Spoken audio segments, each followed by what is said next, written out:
오늘 함께 뵐 하나님의 말씀은 창세기 26장 34절, 35절 말씀입니다. 다 찾으신 줄 알고 저부터 한 절씩 교독하여 읽겠습니다.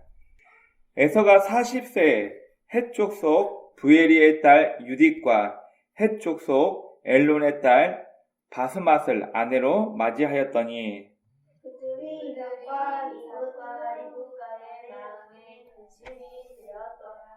아멘. 기도하겠습니다. 하나님, 오늘도 우리에게 귀한 날 허락하시고 오늘 따뜻한 봄날이 다가오고 있는 이 3월 하나님 앞에 예배를 드립니다. 하나님, 우리가 건강한 몸과 마음으로 주 앞에 예배드리기 원합니다. 우리의 마음을 빼앗고 우리의 생각을 강팍하게 하는 모든 것들을 내려놓고 오직 하나님의 말씀에만 집중하는 귀한 시간 되게 도와주옵소서.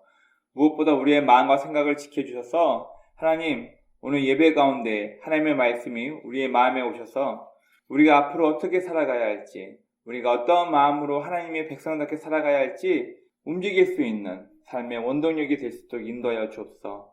오직 주의 성령께서 이 예배 시간을 주관하시고 인도하시고 믿사하며 우리 구주 예수님의 이름으로 감사하며 기도드립니다.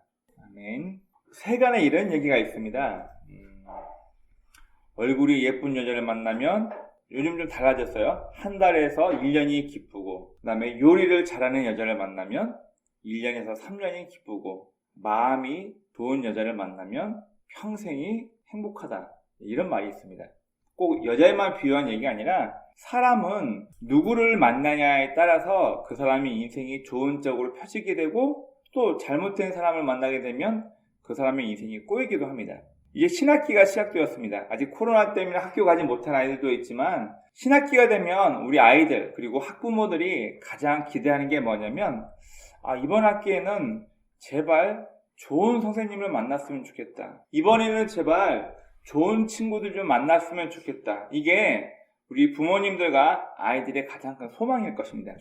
이처럼 사람은 어떤 누구를 만나냐에 따라서 좋은 영향을 받게도 되고 또 어떤 사람이나 어떤 환경을 만나냐에 따라서 좋지 못한 환경에 자신이 노출되면서 잘못된 방향으로 뒤바뀌기도 됩니다. 우리나라 말에 친구 따라 강남 간다는 그런 얘기도 있죠. 그만큼 우리는 어떤 사람을 만나고 어떤 환경에 많이 노출되어 있냐에 따라서 그 영향을 많이 받게 될 수밖에 없습니다. 오늘 우리가 읽은 이 짤막한 본문에는 상당히 중요한 내용이 담겨져 있습니다. 우리 오늘 본문 34절 35절 말씀 한번 보겠습니다. 오늘 본문은 어쩌면 야곱과 비교되는 에서의 결혼과 그의 결과가 어떻게 진행되는 데에서 그 결과에 대해서 말해주고 있습니다. 우리 먼저 34절 말씀 한번 봅시다. 34절 보면 에서가 40세에 헷 족속 부에리의 딸 유딧과 헷 족속 엘론의 딸 바스맛을 아내로 맞이하였더니, 저기 나와 있는 에서가 40세에 결혼해서 아내를 맞이하였다. 이게 뭐 중요할까요? 그리고 그가 아내 둘을 얻었는데 헷 족속의 딸을 아내로 맞이하였는데 이게 무슨 문제가 되는가? 여러분, 성경에는 단순하게 기록된 게 아니라 다 의미가 있기 때문에 좀 살펴봅시다. 여러분, 혹시 이 에서의 아버지였던 이삭이 언제 결혼한지 아십니까? 그의 아버지 이삭도 40에 결혼을 했습니다. 여러분, 근데 이삭은 어떤 사람과 결혼했나요? 아버지 아브라함이 부탁했던, 자기 종에게 부탁했던 고향 하란 땅으로 가서 하나님을 알고 자기의 친척 중에 한 명이었던 리브가를 아내로 데려와서 나이 40에 이삭도 결혼합니다. 그런데 그의 아들 에서는 나이 40에 아버지와 지금 비교를 하는 거죠. 나이 40에 하나님을 알지도 못하고 하란 땅에 고향 친척이었던 사람도 아닌 헷 족속 아내로 맞이해서 결혼을 하게 됩니다. 하나님께서는 아브라함을 통하여서 너를 통해 내가 새로운 민족을 만들겠다. 너의 후손이 바닷가의 모래처럼 하늘의 별처럼 많아질 것인데 내가 친히 너의 후손들을 훈련시키고 다스리면서 그들을 내가 원하는 참 하나님의 백성으로 만들겠다라고 하나님께서 약속을 하십니다. 그러면 아브라함의 자식인 이삭, 그리고 이삭의 자식인 야곱과 에서 또한 하나님으로부터 계속 약속의 말씀을 공급받으며 하나님의 백성답게 살아야 맞습니다. 그러나 문제는 둘 다, 야곱과 에서 둘 다 이삭의 자녀이고 하나님의 약속의 자녀이지만 이삭과 반대의 믿음으로 이 점점점 믿음의 가정에서 에서가 멀어져진 것을 말하고 있습니다.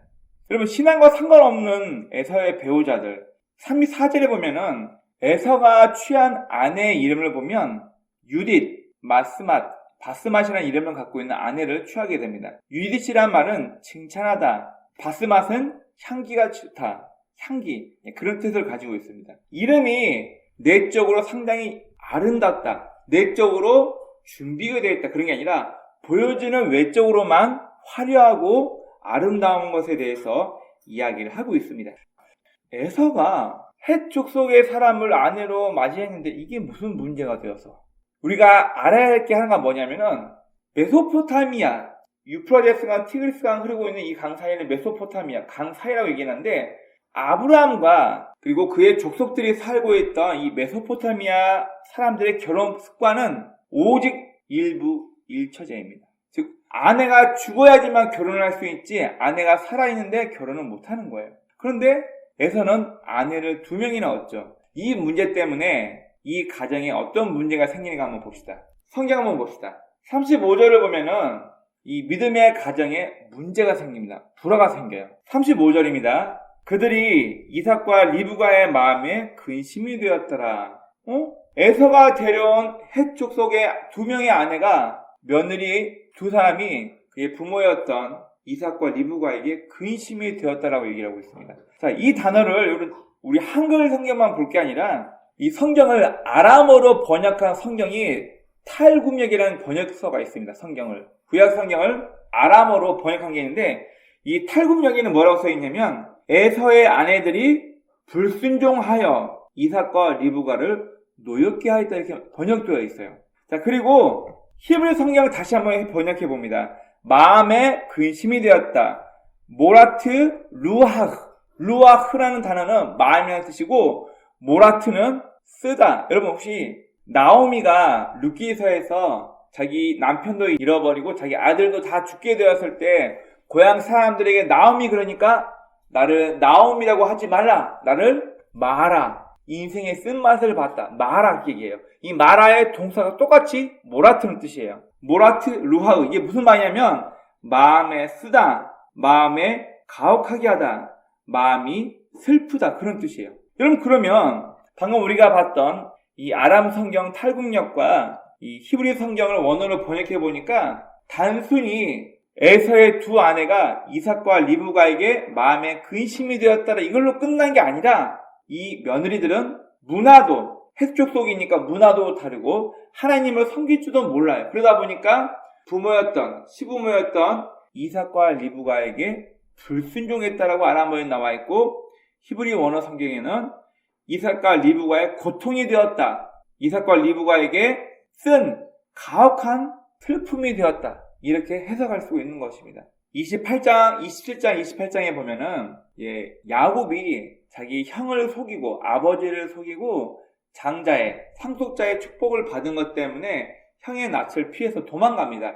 이때 에서가 어떤 결심을 하냐면은 내가 아내로 데려온 헷 족속 2사람의 아내 가지고는 부모의 마음을 기쁘게 못하네. 안 되겠다. 우리 집안 형제를 찾아서 결혼해야겠다 해서 다시 이스마엘의 딸과 결혼해서 부모의 마음을 기쁘게 하겠다고 해서 또 한 번 3번째 아내를 얻게 됩니다.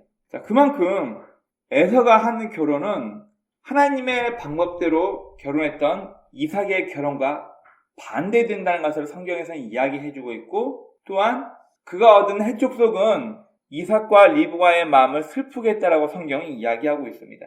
여러분 그러면 아브라함이 부탁했던 며느리감 이삭의 아내에 대해서 한번 설명을 봅시다. 자, 성경 한번 볼까요? 창세기 24장 3절과 8절 말씀 보면 아브라함이 그의 믿음직한 종에게 부탁을 합니다. 내 아들을 위해서 며느리감을 좀 구해와라. 그런데 절대로 우리가 거하고 있는 이 가나안 근처에서 가나안 족속의 딸들은 절대 들어오지 말라. 어디로 가라냐면 내 고향 하란으로 가라고 말해요. 다시 한번 말씀드립니다. 우르가 아니에요. 나중에 스데반이 나와서 우리 조상 아브라함을 하나님께서 우르에서 불러냈다고 말하지 않아요. 하란에서 불러냈다고 얘기를 해요. 나중에 사도행전 한번 보십시오. 첫 번째가 가나안 족속은 일단 안 된다. 어디서? 고향 땅 하란에서 며느리감을 구해와라. 그리고 그 며느리를 하나님께서 우리에게 주시기로 한 이 땅에 데려와야지 내 아들 이삭을 데리고 그리로 가지 말라.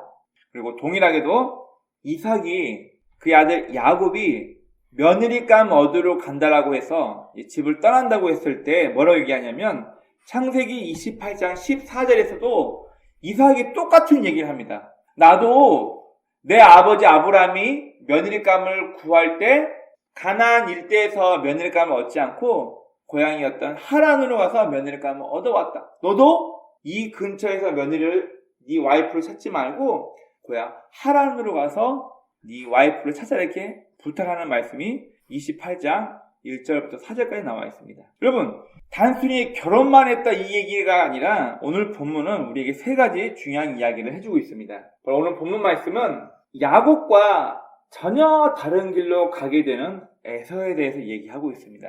그리고 두 번째, 완전히 다른, 서로 다른 가치관 때문에 이 하나님의 믿음의 가정이었던 이삭의 가정 가운데 불화가 생기기 시작하고, 세 번째로 누군가가 에서를 버린 것이 아니라 에서 스스로가 점점 자기 자신을 믿음에서 스스로가 멀어져 버리게 돼요. 그래서 저는 이거를 믿음에서 스스로 유기된, 버려지게 된 에서에 대해서 성경은 얘기하고 있다고 말합니다. 여러분, 어떻게 말하면은 재승박덕이라고 말할 수 있는 것 같아요. 재승박덕. 재능이 덕을 뛰어넘어 버렸다 그런 얘기인데, 쉽게 말하면 힘도 있고 권력도 있고 명예도 있고 재주가 정말 많은 사람인데 덕이 없어요. 그 사람의 마음 씀씀이가 좋지 못해서 저 사람은 기술만 좋아. 저 사람은 지능인이야. 하지만 마음이 없어. 그러면 에서는 어떻게 보면은 아버지 이삭이 에서를 상속자로 먼저 점찍어 놨어요. 그리고 에서는 굉장히 터프하고 어떻게 말하면 상남자 스타일로 여기저기 돌아다니면서 많은 사람도 만나고 많은 걸 눈으로 보고 경험하면서 더 외향적이고 더 클 수 있는 사람이었지만 그에게는 하나님의 말씀에 대한 중요성이 없었던 것 같습니다. 그가 만약에 상속권을 귀하게 여겼더라면 아버지 이삭으로부터 받게 될 재산만 생각하는 게 아니라 아버지가 믿고 있는 여호와 하나님을 내가 믿어서 믿음의 가정을 지켰더라면, 만약 에서가 이 상속권을 귀하게 여겼더라면, 그리고 만약에 에서가 바로 근처에서 아내를 구하지 않고 할아버지 그리고 아버지의 말대로 고향 하란 땅으로 가서 하나님을 믿고 하나님을 알았던 사람을 아내로 맞이하였더라면 어떻게 되었을까요? 여러분, 오늘 이 본문은 우리가 한번 생각해 봐야 돼요. 우리의 자녀들이 생각해 봐야 되고, 우리가 이제 곧 있으면 코로나가 끝나겠지만 백신 효과도 봐야겠지만 언젠가 코로나가 끝나고 난 이후에 우리가 또 많은 사람을 만나게 되고 접하게 될 것입니다. 그때 우리는 생각해 봐야 해요. 여러분, 전도는 나와 전혀 다른 가치관의 사람들을 만나서 그들에게 우리가 믿고 있는 여호와 하나님이 어떤 분인지, 예수님께서 우리의 죄를 위해 어떤 선택을 하시는지를 나와 다른 사람을 만나기 위해서 전도하는 거예요. 그러나 교제는 친하게 지내고 내 마음을 터놓고 함께 할 수 있는 교제는 절대로 나와 가치관이 다른 사람을 만나서는 안 됩니다. 오늘 에서가 받아들인 해족속 두 아내가 바로 이런 케이스죠. 전도는 나와 다른 가치관의 사람들에게 주의 복음을 전하는 것이고, 교제는 나와 같은 가치관의 사람들끼리 모여서 함께하는 것입니다. 우리 자녀분들 친구를 만날 때는 나와 다른 사람에게는, 나와 가치관과 생각이 다른 사람에게는 내가 알고 있는 하나님, 내가 알고 있는 성경 말씀을 통해서 그들에게 전도하는 거고,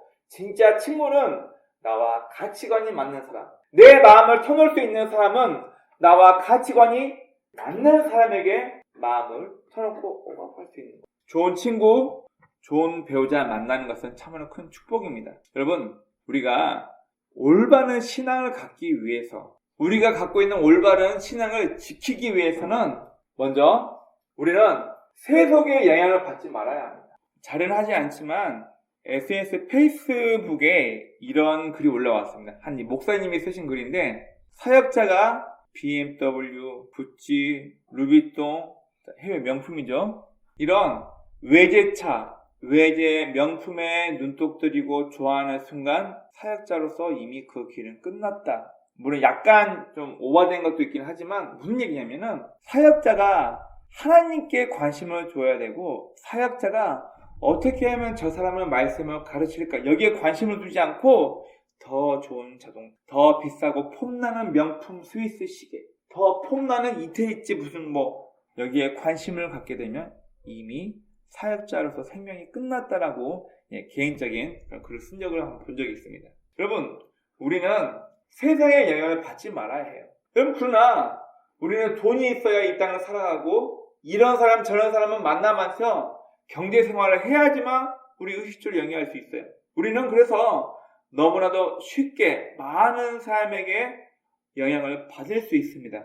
그렇기 때문에 우리의 가치관이 건강하지 못하면 우리의 생각이 우리에게 주신 하나님의 말씀으로 내 가치관이 건강하게 준비되어 있지 않으면 우리는 쉽게 세속의 영향을 받고 남들처럼 살아야지, 남들처럼 나도 그렇게 해야지, 남들처럼 이렇게 해야지 나도 좋은 성공할 수 있겠지. 우리 마음의 가치관이 하나님의 말씀으로 무장되어 있지 않으면 우리도 쉽게 물들 수밖에 없다는 것입니다. 세속의 영향을 받지 말라는 것은 가까이 하지 말라, 피하라. 여러분, 사람은 이길 수 없는 본능과 욕심은 절대 싸우는 게 아닙니다. 성경도 피하라고 말하고 있습니다. 인간의 기본적인 본능, 기본적인 욕구를 대적해서 싸워라? 이런 불가능합니다.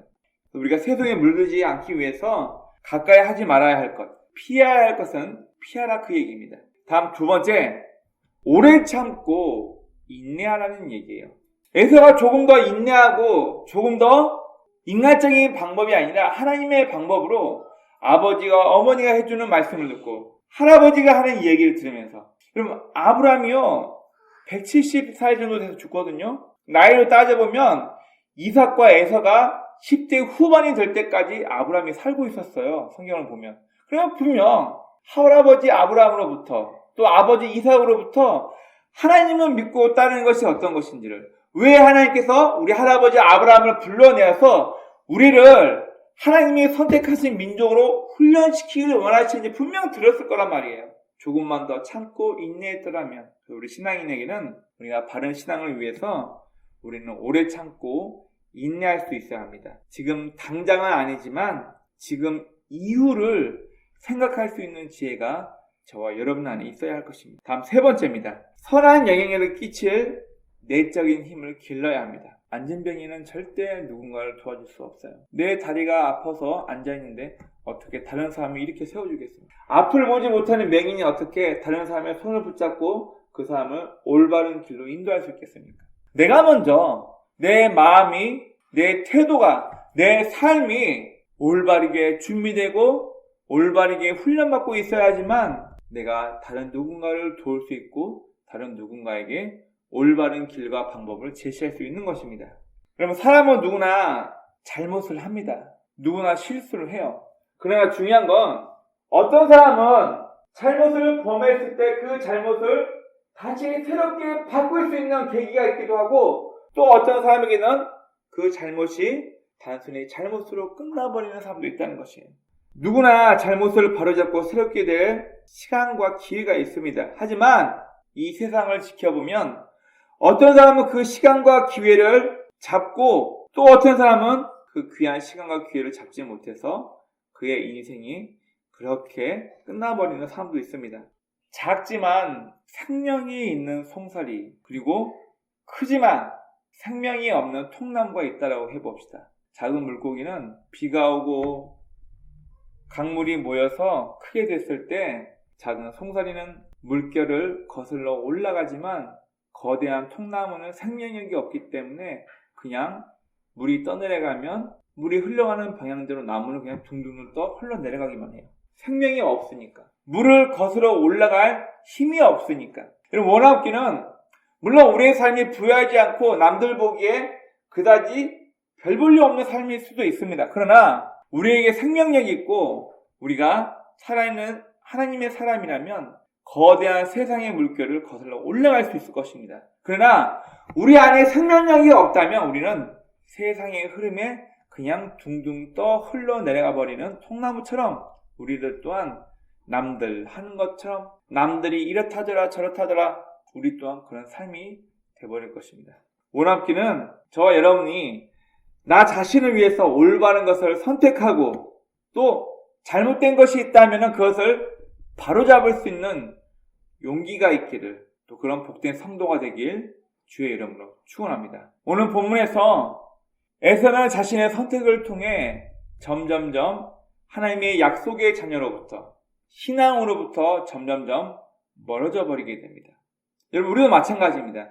내가 어떤 환경에 머물러 있거나 어떤 사람을 만나고 있거나 내가 어떤 가치관을 받아들이냐에 따라서 누군가는 점점 하나님으로부터 멀어지는 사람이 있는가 하면 어떤 사람은 점점 하나님으로부터 가까워지는 하나님께 가까이 다가가는 신앙인도 있을 것입니다. 오나합기는 이 오늘 말씀을 통해서 에서의 삶을 통해서 그가 얻은 아내의 결과가 어떻게 된지를 확인하시고 나는 내 삶이 점점 하나님과 가까워질 수 있는 그런 저와 여러분의 삶이 되시길 주의 이름으로 축원합니다. 아멘.